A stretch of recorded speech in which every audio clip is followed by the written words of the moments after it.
Good morning दोस्तों। जैसे कि आप लोग का इससे पहले भी एक वीडियो आप लोग को मिला है जिसमें हम लोग सीटेट के बाल विकास के बारे में हम लोग वहाँ बातचीत किए हैं, यानी ऑब्जेक्टिव क्वेश्चन हम लोग भी कुछ सॉल्यूशन वहाँ देखे हैं फर्स्ट वीडियो में। यदि आप अभी तक नहीं देखे हैं तो प्लेलिस्ट में या हमारे चैनल में जाके फर्स्ट इसका वीडियो जो है बाल विकास का सीटेट का आप जाके देख सकते हैं। आज हम लोग का सेकंड क्लास है। सेकंड क्लास में हम लोग देखेंगे कि कुछ और सीटेट से आने वाले महत्वपूर्ण क्वेश्चन जो लगभग रिपीटेड क्वेश्चन है उन सब को देखेंगे, या जो सबसे अधिक बार पूछा जाता है या अधिक बार पूछा गया है उन सब को हम लोग देखने का कोशिश करेंगे। और जितने सवाल हैं उन सब बहुत इम्पोर्टेंट है, वीवीआई है, सीटेट के नज़रिए से जो एग्ज़ाम होने वाले हैं उसके नज़रिए से। तो अब ज़्यादा देर न करते हुए आप इस वीडियो में शुरू से अंत तक देखें और साथ में एक पेन और एक कॉपी लेके ज़रूर बैठें, और जहाँ बैठें वो आप शांत एकांत रूम में बैठें और मेरे साथ साथ आप लोग बोलें, ताकि क्या होगा कि क्वेश्चन के साथ आप लोग आंसर किए, क्या होगा कि आपको इसी time at a time video देखते देखते आपका याद भी हो जाएगा सारा क्वेश्चन। और सबसे महत्वपूर्ण बात है कि इनका एक डीप नॉलेज दिया जाता है कि आखिर ये क्वेश्चन क्यों हुआ, कैसे हुआ, इन सब के बारे में भी आपको लोग को बताया जाता है। और यदि इसका पीडीएफ भी चाहिए तब प्लीज़ कमेंट करके बोलिए, आप कमेंट कीजिए, उसके अनुसार हम लोग इसका पीडीएफ भी प्रोवाइड करने की कोशिश करेंगे। तब ज़्यादा न तो समय बिताते हुए नेक्स्ट यानी फर्स्ट क्वेश्चन आज का जो है वो आपके सामने है। फर्स्ट क्वेश्चन क्या है? संज्ञानात्मक क्षेत्र का सही क्रम है। जो संज्ञानात्मक क्षेत्र है उसका सही क्रम क्या है? तो सही क्रम क्या है हम लोग जानते हैं। इसका सही क्रम क्या है? आपके लिए 10 सेकंड का टाइम है, आप देखिए इसका संज्ञानात्मक क्षेत्र का सही क्रम क्या है। इसका सही क्रम होगा आपका डी। ये डी जो है इनका सही क्रम है संज्ञानात्मक क्षेत्र का। पहले क्या होगा? ज्ञान, उसके बाद अवबोधन, अनुप्रयोग, विश्लेषण, संश्लेषण और मूल्यांकन। आप इनका डीप में देख सकते हैं, यानी आप देख सकते हैं इनका डिटेल में। देखिए ये क्वेश्चन जो है यहाँ दिया हुआ है, इस प्रकार से हम लोग इसको देख सकते हैं। देखिए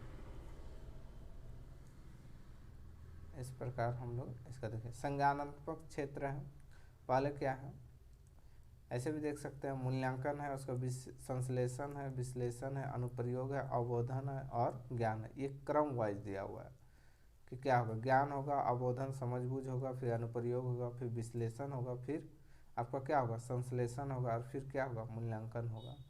देखिए यहाँ दिया हुआ ज्ञान, अवबोधन, अनुप्रयोग, विश्लेषण, संश्लेषण, मूल्यांकन संज्ञानात्मक क्षेत्र का सही क्रम है। यह प्रणाली सरल से जटिल तथा मूर्त से अमूर्त की ओर ब्लूम द्वारा संज्ञानात्मक क्षेत्र के 6 स्तरों इसी क्रम में वर्गीकृत। यहाँ क्वेश्चन ये भी आ सकता है कि संज्ञानात्मक क्षेत्र को 6 स्तरों में किसने बांटा है? तो याद रखिएगा ब्लूम ने बांटा। ये इंपॉर्टेंट एक पॉइंट हो गया, किसने बांटा है? ब्लूम ने बांटा। नेक्स्ट क्वेश्चन हम लोग आते हैं क्वेश्चन नंबर 2। क्वेश्चन नंबर 2 में दिया हुआ है कि निम्न में से कौन सा अच्छे शिक्षण की विशेषताएं नहीं है? इनमें से कौन सा अच्छे शिक्षण की विशेषताएं नहीं है? तो कौन नहीं है? स्वेच्छाचारी। ये स्वेच्छाचारी जो है वो अच्छे शिक्षण की व्यवस्था नहीं है।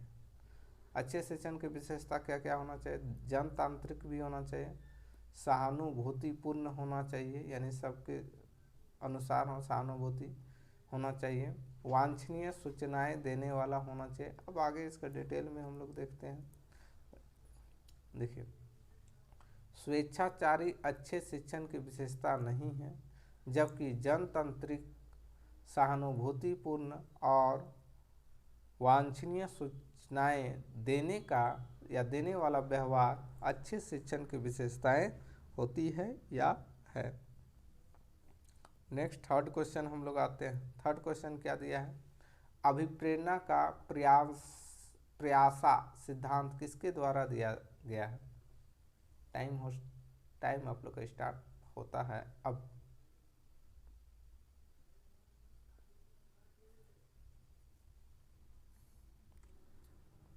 चलिए, अभिप्रेरणा का प्रत्याशा सिद्धांत किसके द्वारा दिया जाता है? तो हम लोग जानते हैं किसके द्वारा होता है, क्विटर ब्रूम। किसके द्वारा होता है? क्विटर ब्रूम के द्वारा। देखिए, मुरा अभिप्रेरणा का प्रयासा सिद्धांत अमेरिकन मनोवैज्ञानिक क्विटर एच ब्रूम ने दिया था। किसने दिया था? क्विटर एच ब्रूम ने दिया था। क्या दिया था? जबकि मास्लो ने अभिप्रेरणा की आवश्यकताओं का पदानुक्रम सिद्धांत, है ना, मास्लो ने क्या दिया था? अभिप्रेरणा के सिद्धांत पदानुक्रम सिद्धांत। और अब हर्ज़बर्ग ने अभिप्रेरणा का दोहरा कारक सिद्धांत तथा स्किनर ने अभिप्रेरणा का सक्रिय अनुबंधन का सिद्धांत, सब ने कुछ कुछ अलग अलग दिया। देखिए, मास्लो ने क्या दिया है? पदानुक्रम सिद्धांत। और हर्ज़बर्ग ने क्या दिया है? अभिप्रेरणा का दोहरा कारक का सिद्धांत। स्किनर ने क्या दिया है?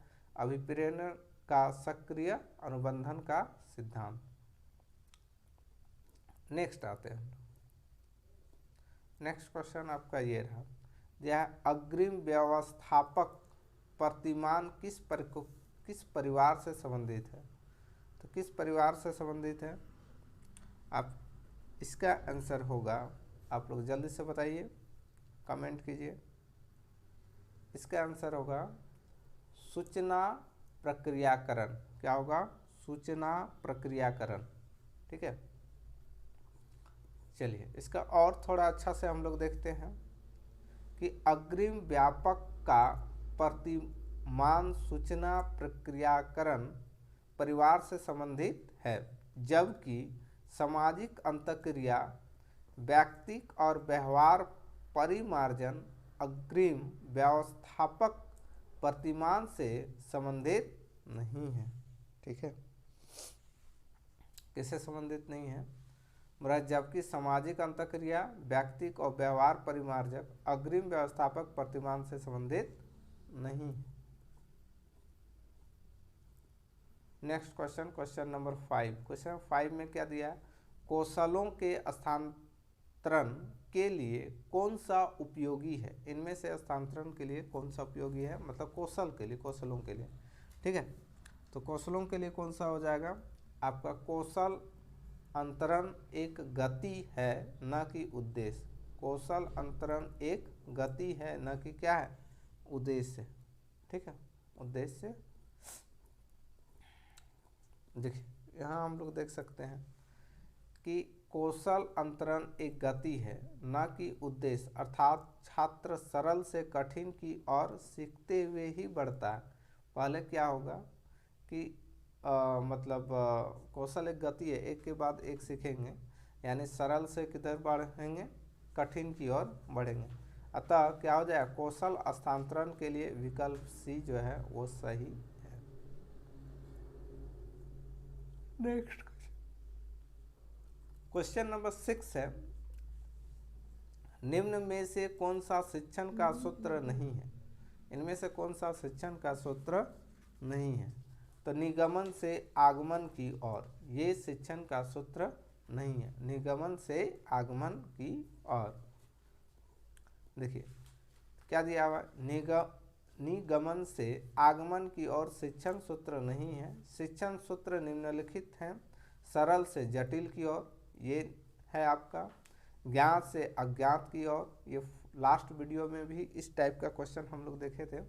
और यहाँ भी देखिए, ये इंपॉर्टेंट है, किधर जो निगम शिक्षण सूत्र है वो किधर से किधर होना चाहिए, यानी सरल से जटिल की ओर होना चाहिए, ज्ञात से अज्ञात की होना चाहिए, अमूर्त से मूर्त की ओर होना चाहिए, प्रत्यक्ष से अप्रत्यक्ष की ओर होनी चाहिए, अब विशिष्ट से सामान्य की ओर, विश्लेषण से संश्लेषण की ओर, अनुभव सिद्धांत से तर्क संगत की ओर, मनोवैज्ञानिक से तार्किक की ओर, अपूर्ण से अपूर्ण की ओर, अनिश्चित से निश्चित की ओर होना चाहिए। ये सब किसका सूत्र है? शिक्षण सूत्र है।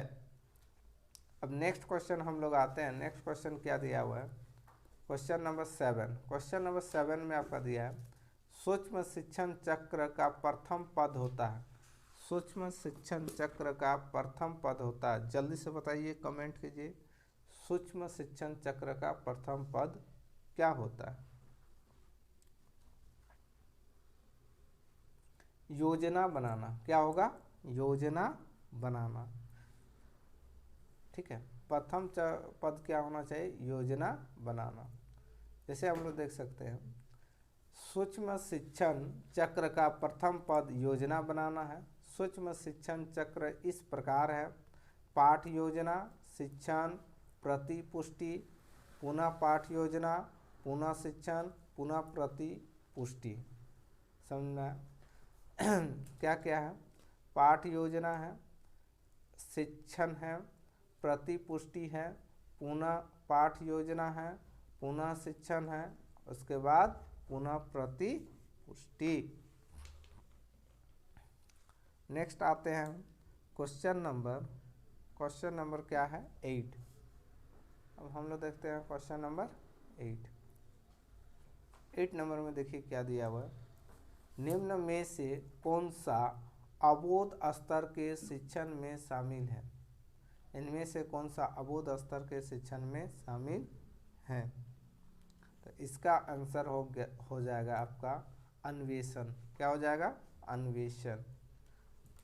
ठीक है, जैसे यहाँ देख सकते हैं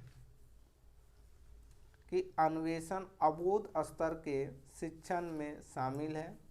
शिक्षण के 3 स्तर होते हैं। कितने स्तर होते हैं? 3 स्तर: स्मृति स्तर, अबोध स्तर और चिंतन स्तर। ये पहले ही आप लोगों को बताया गया था कि शिक्षण का 3 स्तर होता है: स्मृति स्तर, अबोध स्तर और चिंतन स्तर। स्मृति स्तर के शिक्षण में संकेत अधिगम, श्रृंखला अधिगम को शामिल किया जाता है। स्मृति स्तर में क्या शामिल किया जाता है? तो अधिगम और श्रृंखला अधिगम, माने संकेत अधिगम और श्रृंखला अधिगम। अबोध स्तर के शिक्षण अन्वेषण में शामिल किया जाता है। शिक्षण में अन्वेषण को शामिल किया जाता है। शिक्षण में अन्वेषण को शामिल किया जाता है। नेक्स्ट, चिंतन स्तर के शिक्षण में क्या शामिल किया जाता है? आलोचनात्मक और मौलिक चिंतन को शामिल किया जाता है। इसमें 2, आलोचनात्मक और मौलिक चिंतन को क्या किया जाता है? शामिल किया जाता है। नेक्स्ट क्वेश्चन हम लोग आते हैं क्वेश्चन नंबर 9। क्वेश्चन नंबर 9 दिया गया है कि शैक्षिक सुधारों में प्रभावी विकेंद्रीकरण तभी संभव होगा, कब संभव होगा, ये आपको पता करना है। टाइम स्टार्ट होता है अब।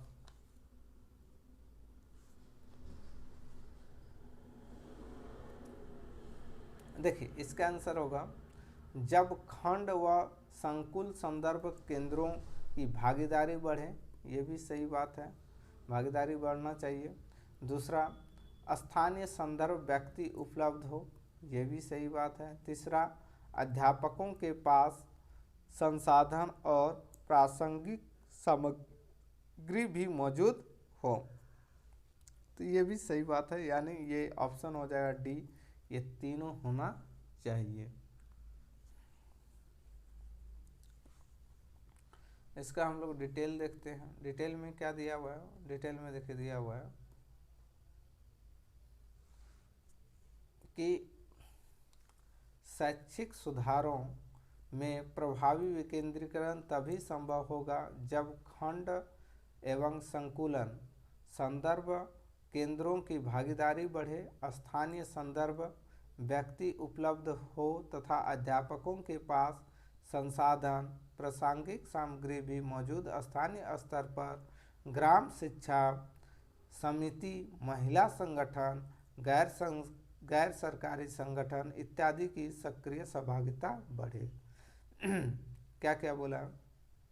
केंद्र की भागीदारी बढ़े, है ना, केंद्र की भागीदारी बढ़े, स्थानीय संदर्भ व्यक्ति उपलब्ध हो तथा अध्यापकों के पास संसाधन भी होना चाहिए।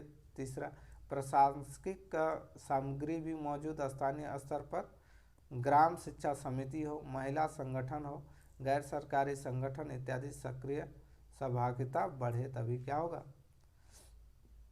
इसमें सक्सेस यानी शैक्षिक सुधार में को हम लोग देख पाएंगे। नेक्स्ट देखते हैं क्वेश्चन नंबर 10। क्वेश्चन नंबर 10 में क्या बोला, एक छात्र पढ़ रहा है, उसका नाम लेकर, है ना, किसी ने बुलाया, निम्न में से किस संवेदना द्वारा वह छात्र अपनी अनुक्रिया प्रकट करेगा।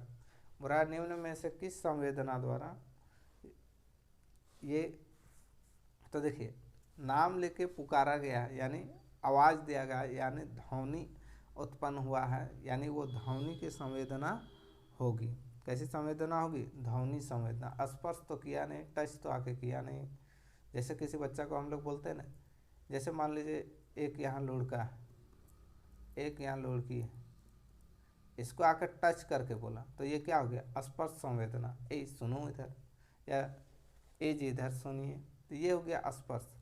अब दृष्टि, दृष्टि मतलब डायरेक्ट ये देखा बिना कुछ बोले, और ये लड़की भी इसको देखा, ये क्या हो गया, दृष्टि यानी जो देख के इशारा करते हैं दृष्टि, ये हो सकता था दृष्टि संवेदना। लेकिन यहाँ तो देखा नहीं, यहाँ क्या क्या पुकारा गया यानी ध्वनि संवेदना। ये इससे क्या क्या पुकारा कि अरे भाई इधर सुनो, या उसका नाम लेके बोला गया।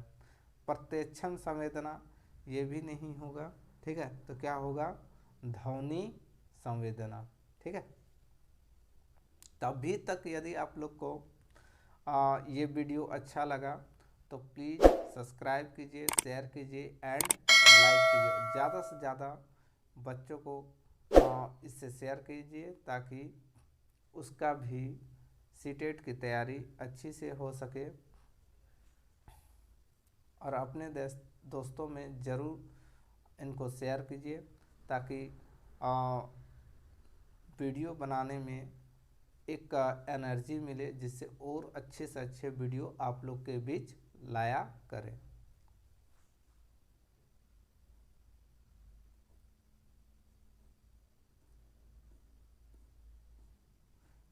देखिए ये यहाँ दिया हुआ है, एक छात्र पढ़ रहा है, उसका नाम लेकर किसी के द्वारा बुलाए जाने पर वह ध्वनि संवेदना द्वारा अपनी अनुप्रक्रिया प्रकट करेगा, क्योंकि पढ़ते समय उसका ध्यान अपनी पाठ्य सामग्री पर था, अतः वह अन्य संवेदना के द्वारा तुरंत अनुक्रिया प्रकट करने में सफल नहीं होगा।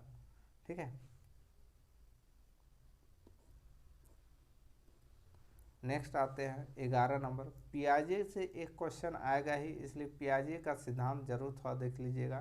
पियाजे के सिद्धांत के अनुसार प्राक सक्रियात्मक अवस्था की अवधि क्या है। प्राक सक्रियात्मक अवस्था की अवधि क्या है, तो हम लोग जानते हैं 2 से 7 साल। ये किसने कहा था, पियाजे के सिद्धांत के अनुसार था कि प्राक सक्रियात्मक अवस्था जो होती है 2 से 7 साल के बीच होती है। चलिए इसका थोड़ा हम लोग डीप नॉलेज देखते हैं तो अच्छे से। पियाजे के सिद्धांत के अनुसार प्राक सक्रियात्मक अवस्था की अवधि 2 से 7 साल होता है। कितना से कितना, 2 से 7 साल। ठीक है, नेक्स्ट दिया हुआ है संज्ञात्मक अवस्था के 4 भागों में बांटा गया। संज्ञात्मक अवस्था को कितने भागों में बांटा गया है, 4 भागों में बांटा गया है ना। संवेगात्मक गामक अवस्था जन्म से 2 वर्ष तक, इसको क्या बोलेंगे, संवेगात्मक गामक अवस्था। जिस नेक्स्ट है पूर्व सक्रियात्मक अवस्था 2 से 7 वर्ष। पूर्व सक्रियात्मक अवस्था कितना से 2 से 7 वर्ष। मूर्त सक्रियात्मक अवस्था 7 से 12 वर्ष। मूर्त सक्रियात्मक अवस्था 7 से 12 वर्ष। औपचारिक सक्रियात्मक अवस्था 12 से 15 वर्ष। औपचारिक सक्रियात्मक अवस्था 12 से 15 वर्ष। नेक्स्ट अब हम लोग देखते हैं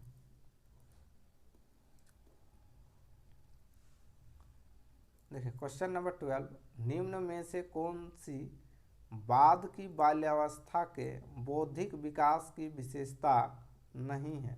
इनमें से कौन सी विशेषता नहीं है, तो देखिए 12 नंबर आप आंसर बताइए। आंसर आपका होगा सी, भविष्य की योजना की सूझबूझ। ठीक है, ये विशेषता बालक की नहीं होती है। चलिए देखिए यहाँ क्या दिया हुआ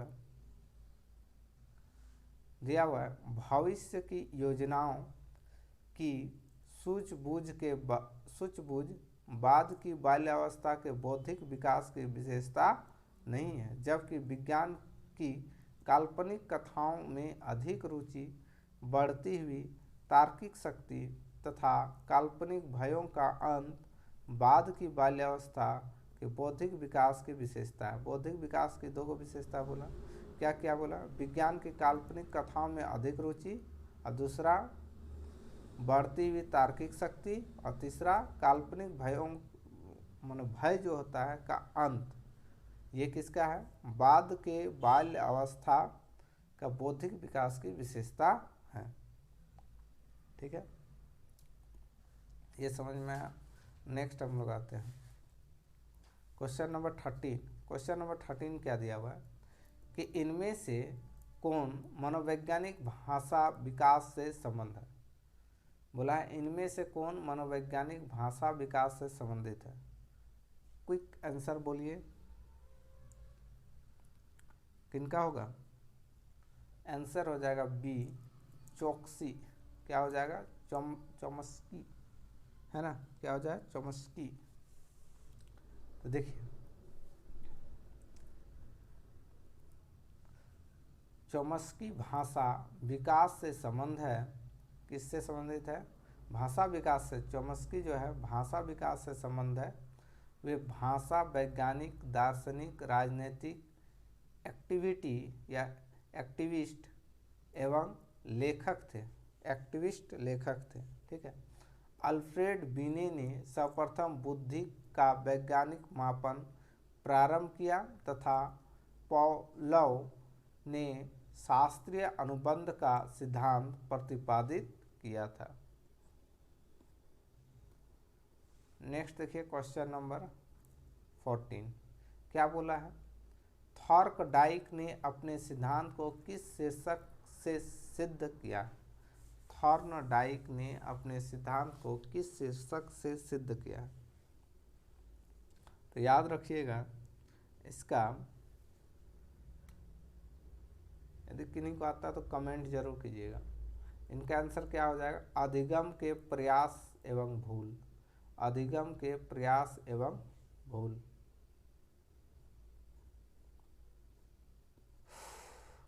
देखिए दिया है, थॉर्नडाइक ने अपने सिद्धांत को अधिगम के प्रयास एवं भूल शीर्षक से सिद्ध किया है।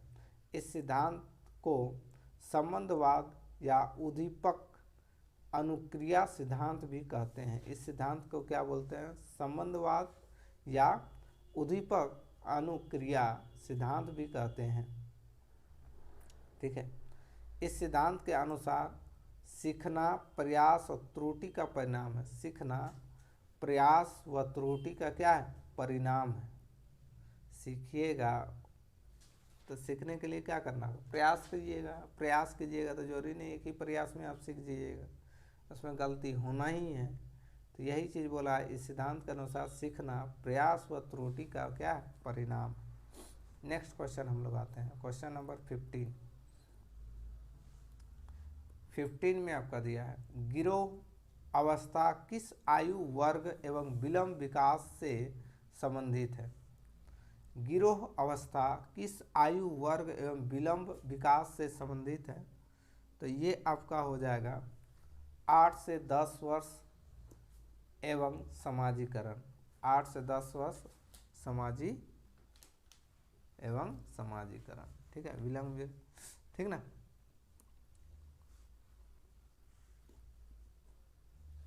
ये देख सकते हैं हम क्या दिया हुआ, 8 से 10 वर्ष एवं समाजीकरण गिरोह अवस्था एवं विलंब विकास से संबंधित है। किसका, विलंब विकास से संबंधित है। इस आयु में बालक या बालिका की सामूहिक प्रवृत्ति प्रबल होती है। वह अधिक से अधिक समय दूसरे बालक बालिकाओं के साथ समय व्यतीत करना चाहता है। उसकी रुचि सामूहिक क्रियाकलापों तथा खेलों में अधिक होती है।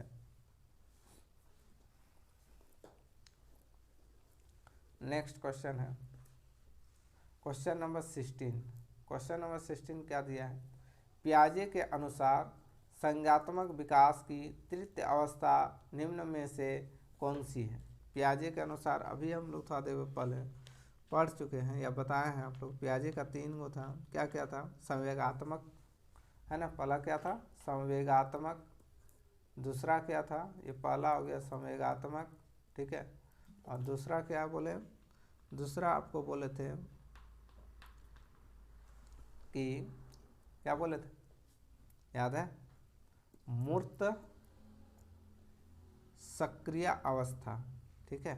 नहीं, सॉरी, दूसरा क्या था? पूर्व सक्रियात्मक अवस्था। पूर्व है, मूर्त नहीं, पूर्व सक्रियात्मक अवस्था। और तीसरा है आपका मूर्त सक्रिय अवस्था। और चौथा है आपका, 4 तरह की अवस्था होती हैं, 4 तरह से इन्होंने औपचारिक सक्रिय अवस्था। और चौथा क्या है? औपचारिक सक्रिय अवस्था, ठीक है। पहला क्या बोले? पहला हम बोले संवेगात्मक गामक अवस्था। दूसरा क्या बोले? पूर्व सक्रियात्मक अवस्था। तीसरा क्या बोले? मूर्त। तो तीसरा यहाँ आपसे पूछा तृतीय अवस्था क्या है, तो आपका ये हो जाए। थोड़ा देर पहले यही बात बोल ही रहे थे कि पियाजे का जो है नियम आपको थोड़ा देखना ही होगा, क्योंकि इससे आ सकता है, आने की संभावना बहुत ज़्यादा है। अभी तक यदि आप लाइक शेयर और नहीं किए हैं तो प्लीज़ लाइक शेयर कीजिए, ताकि मुझे भी मोटिवेट होने का अवसर मिले, हम भी मोटिवेट हो पाएँ कि जो वीडियो बना रहे हैं वो आप लोग के लिए फ़ायदेमंद हो। ज़्यादा से ज़्यादा लाइक और शेयर करें और सब्सक्राइब भी ज़रूर करें।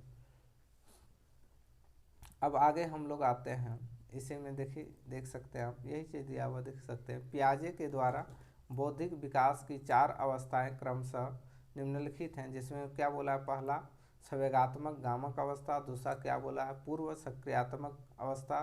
तीसरा क्या बोला? पूर्व सक्रियता अवस्था या सक्रिय अवस्था। चौथा औपचारिक सक्रिय अवस्था। नेक्स्ट 17 देखिए। 17 में क्या बोला है? निम्न में से अधिगम में योगदान देने वाले मनोवैज्ञानिक कारकों में कौन सा शामिल नहीं है? देखिए, अधिगम में माने योगदान, उसका कोई भागीदारी नहीं है, तो इनमें से कौन सा मनोवैज्ञानिक कारकों में कौन सा शामिल नहीं है, ये आपको बताना है। तो कौन सा नहीं है? विषय वस्तु का स्वरूप, ये क्या है? अधिगम में योगदान देने वाले मनोवैज्ञानिक कारकों में कौन सा नहीं है? तो अधिगम वस्तु का स्वरूप।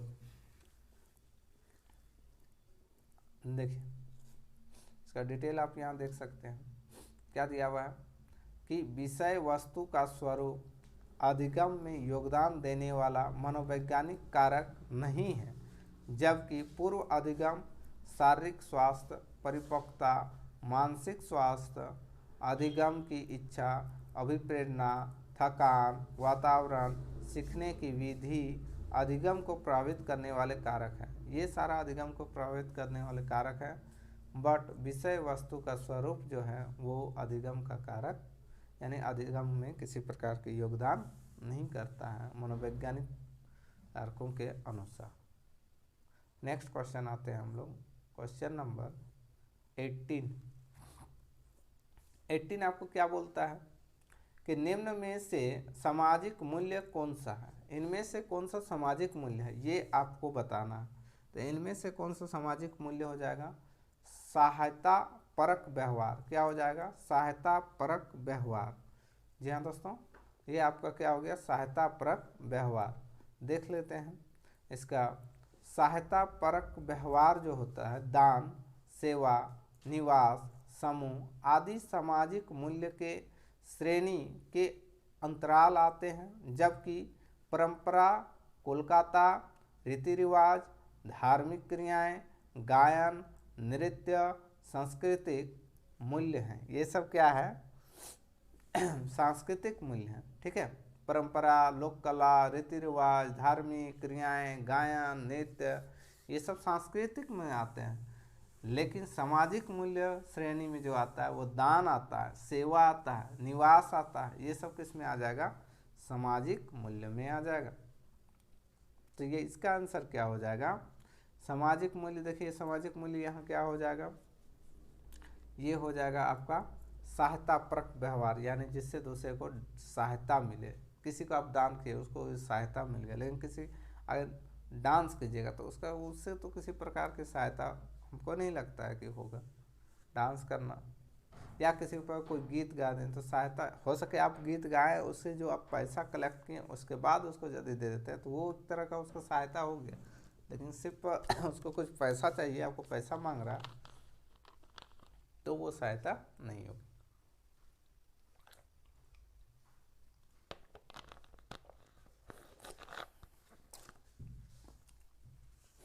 नेक्स्ट क्वेश्चन आते हैं, क्वेश्चन नंबर 19। क्वेश्चन नंबर 19 क्या है, देखिए तो, पश्च अन्वेषण तथा साधन साक्ष्य विश्लेषण निम्न में से किसके उदाहरण हैं।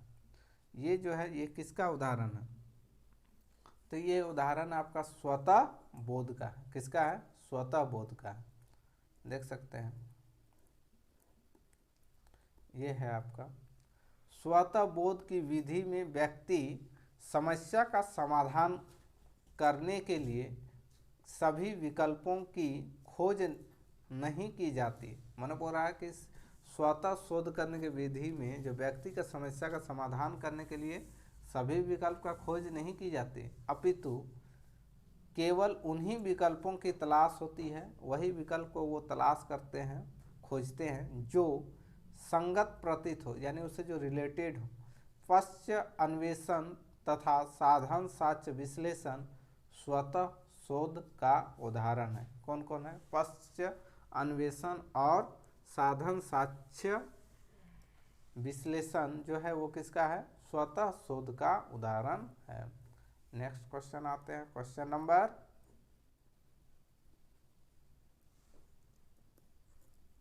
निम्न में से कौन सा थॉर्नडाइक के अधिगम के प्राथमिक नियमों में शामिल नहीं है। ठीक है, निम्न में से कौन सा थॉर्नडाइक के अधिगम के प्राथमिक नियमों में शामिल नहीं है, तो कौन शामिल नहीं है, इसमें से हो जाएगा आपका, जल्दी से बोलिए, जवाब दीजिए। ये हो जाएगा सहचर्यात्मक स्थानांतरण का नियम। क्या हो जाएगा, सहचर्यात्मक स्थानांतरण का नियम। अब देखिए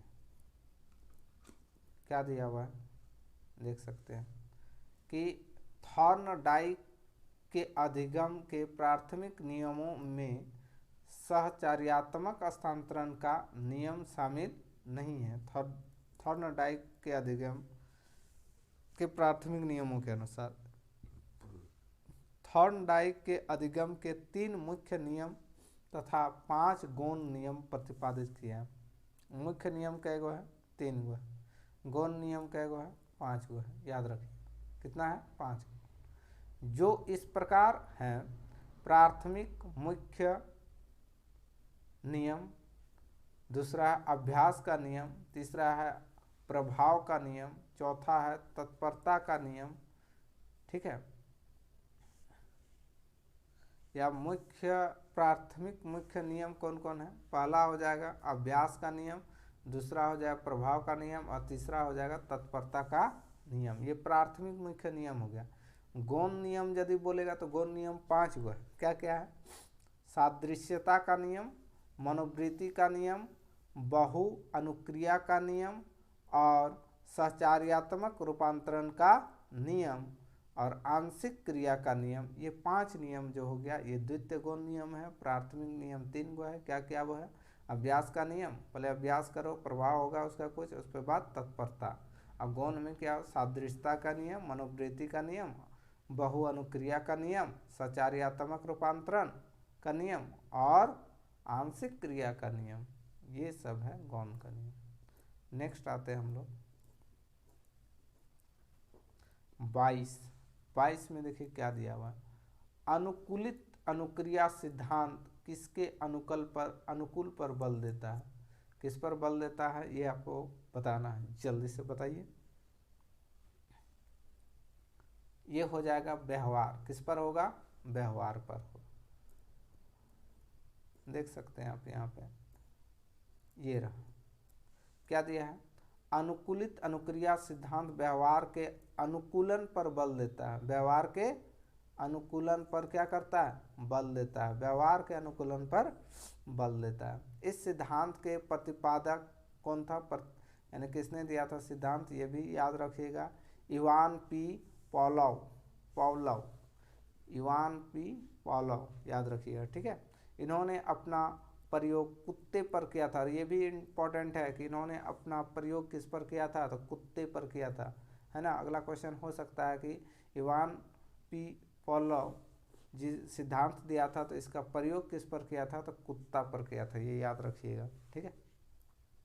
नेक्स्ट क्वेश्चन आता है क्वेश्चन नंबर 23 में क्या दिया है, क्रिया प्रसूत अनुबंधन का दूसरा नाम है। क्रिया प्रसूत अनुबंधन का दूसरा नाम है, क्या दूसरा नाम है, तो दूसरा नाम है आपका नैमित्तिक अनुबंधन। क्या नाम है, नैमित्तिक अनुबंधन, ठीक है। ये रहा आपका क्रिया प्रसूत अनुबंध का दूसरा नाम है नैमित्तिक अनुबंध। क्रिया प्रसूत अनुबंध को नैमित्तिक या यांत्रिक या साधनात्मक अनुबंधन कहते हैं। क्रिया प्रसूत अनुबंध का प्रतिपादन मनोवैज्ञानिक B.F. स्किनर ने किया था। किसने किया था, B.F. स्किनर ने किया था। नेक्स्ट देख सकते हैं 24, निम्न में से कौन सी अधिगम की विशेषताएं नहीं है। इनमें से कौन सी अधिगम की विशेषता नहीं है, तो याद रखिएगा कौन सा नहीं है,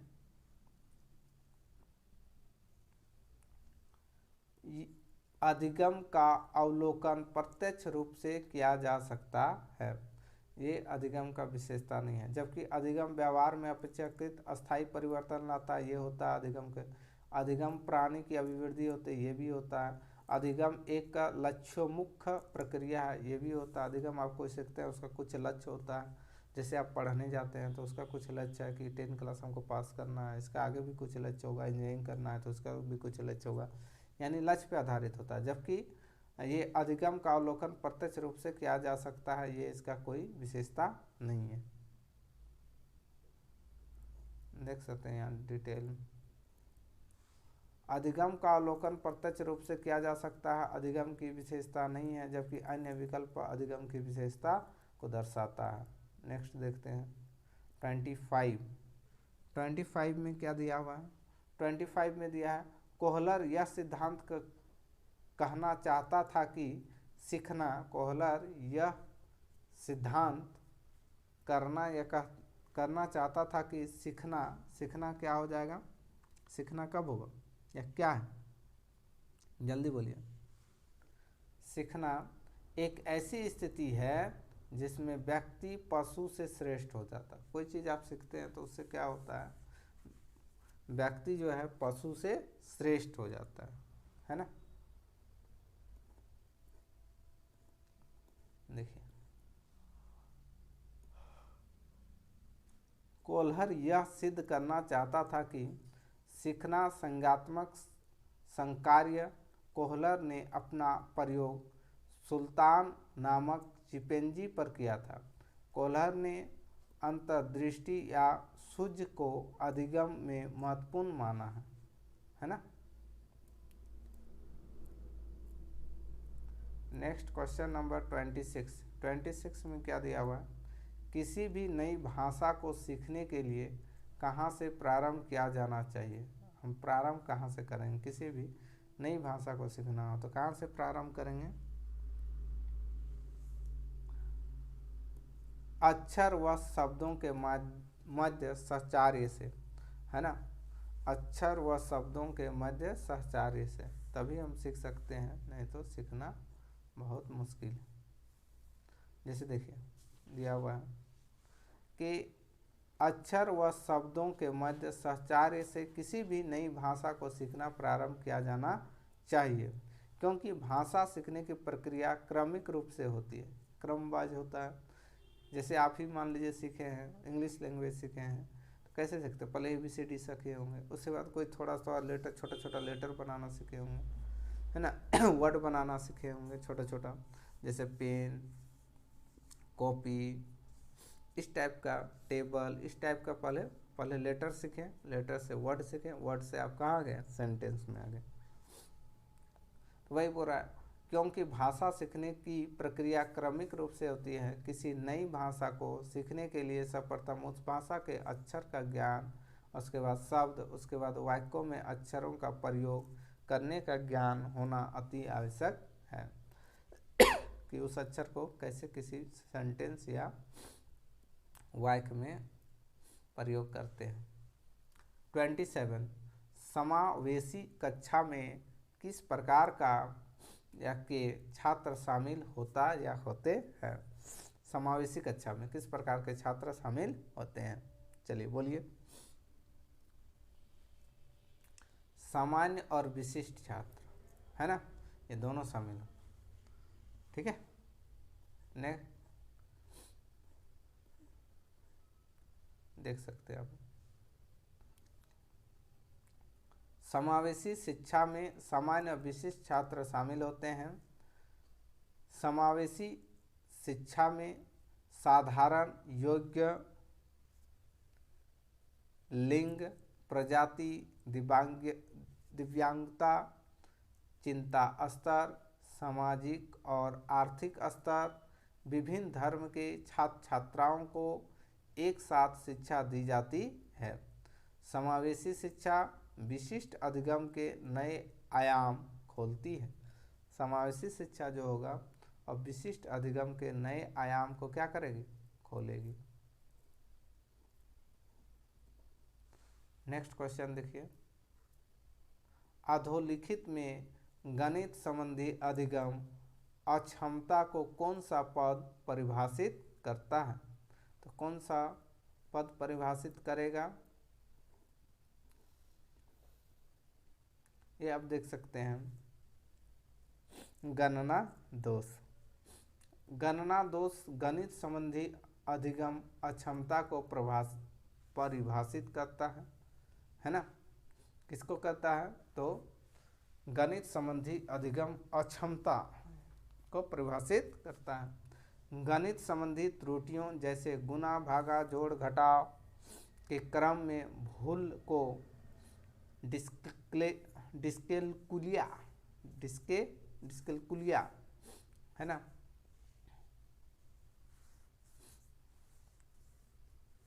कहते हैं।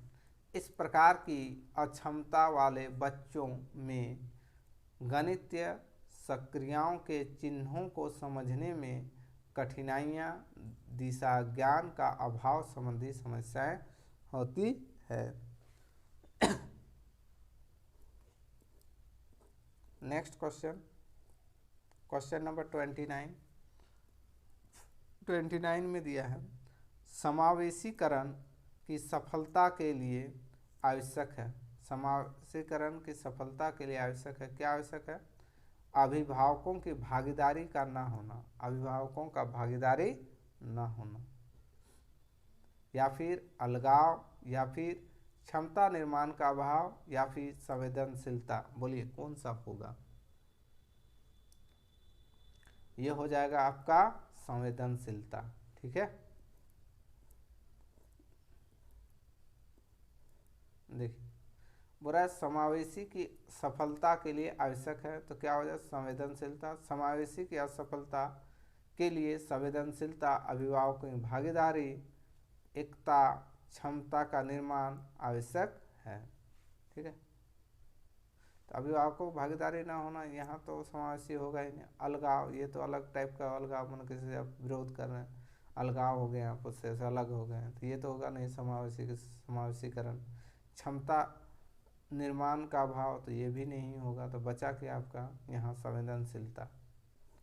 लास्ट और आज का लास्ट क्वेश्चन आप देख सकते हैं, क्वेश्चन नंबर 30, निम्न में से कौन सा संवेग तत्व नहीं है, कौन सा संवेग तत्व नहीं है। तो ये आपका हो जाएगा संवेदी, है ना। और एक सूचना है, यदि आपको बाल विकास बहुत अच्छा लग रहा हो और आप दूसरा भी सब्जेक्ट यदि आप चाहते हैं कि यूट्यूब में आपके सामने यानी इस चैनल के माध्यम से आप पढ़ना चाहते हैं, तो आप कमेंट करके ज़रूर बोलिए आप कौन सा सब्जेक्ट या सीटेट की कौन सी सब्जेक्ट आप माने कौन सा सब्जेक्ट, और जैसे बाल विकास हो गया, हिंदी हो गया, पर्यावरण अध्ययन है, सामाजिक है और गणित है, यदि आप किसी से रिलेटेड हो जिनमें आपको बहुत